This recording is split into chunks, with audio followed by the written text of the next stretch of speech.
Hi friends, welcome to little chef kitchen. இன்றைக்கி doughnuts எப்படி செய்கிறதுன்னு பார்க்கலாம்.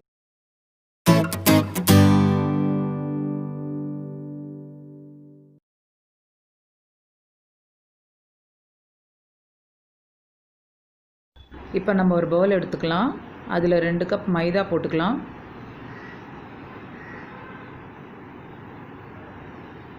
இப்போது பவுடர் சுகர் ஒரு 1/2 கப் போட்டுக்கலாம்.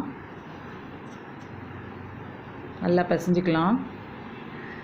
1/2 ஸ்பூன் பேக்கிங் சோடா போட்டுக்கலாம். 1 ஸ்பூன் பேக்கிங் பவுடர் போட்டுக்கலாம். நல்லா கலந்து விடலாம். கொஞ்சம் உப்பு போட்டுக்கலாம்.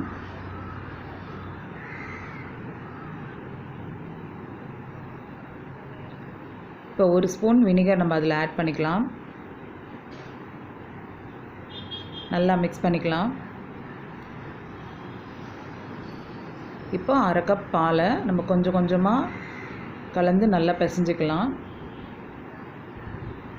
இப்போது இன்னும் நம்ம தேவையான அளவு தண்ணியை ஊற்றி நல்லா அது ஒரு மாவாக ரெடி பண்ணிக்கலாம்.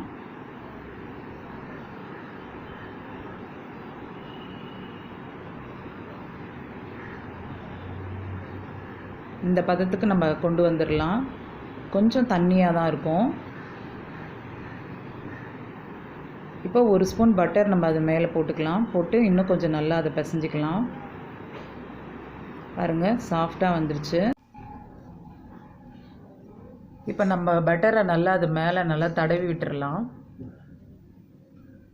இப்போ இதை நம்ம ஒரு துணி போட்டு மூடி ஒரு 1 ஹவர் 2 ஹவர் நல்லா மூடி வச்சிடலாம். பாருங்கள், ஒரு 2 ஹவருக்கு மேலேயே ஆகிடுச்சு. மாவு ரெடி ஆகிடுச்சு. இப்போ இந்த மாவை நம்ம 2ஆக பிரிச்சுக்கலாம்.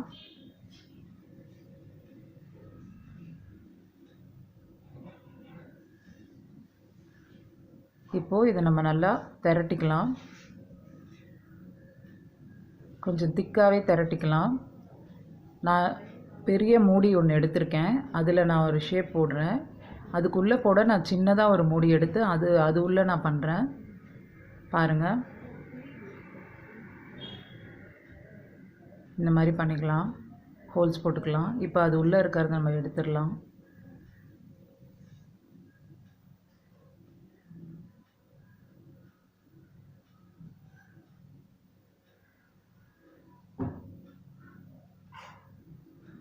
இப்போ நம்மளோட டோனட்ஸ் வந்து ரெடி ஆயிடுச்சு ஃப்ரை பண்ணுறதுக்கு. இந்த அளவுக்கு நம்ம திக்காக போட்டுக்கலாம். இப்போ எண்ணெயை காய வச்சு லோ ஃப்ளேம்லேயே இதை பொரித்து எடுத்துக்கலாம்.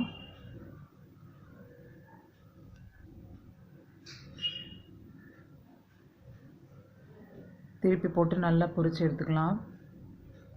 இப்போ நம்ம ஒரு பிளேட் எடுத்துக்கலாம். அதில் ஒரு 2 ஸ்பூன் பவுடர் சுகர் போட்டுக்கலாம்.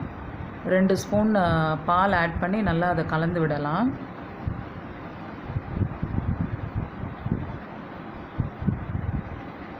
இப்போது நம்ம பொரிச்சு வச்ச டோனட்ஸை அதில் டிப் பண்ணி எடுத்துக்கலாம். இந்த மாதிரி நீங்கள் சாக்லேட் சிரப்பில் கூட இந்த டோனட்ஸை நீங்கள் டிப் பண்ணி எடுத்துக்கலாம். பாருங்கள், நம்ம டோனட்ஸ் ரெடி ஆயிடுச்சு. இந்த வீடியோ உங்களுக்கு பிடிச்சிருந்துச்சுன்னா லிட்டில் செஃப் கிச்சனுக்கு சப்ஸ்கிரைப் பண்ணுங்கள். தேங்க்யூ.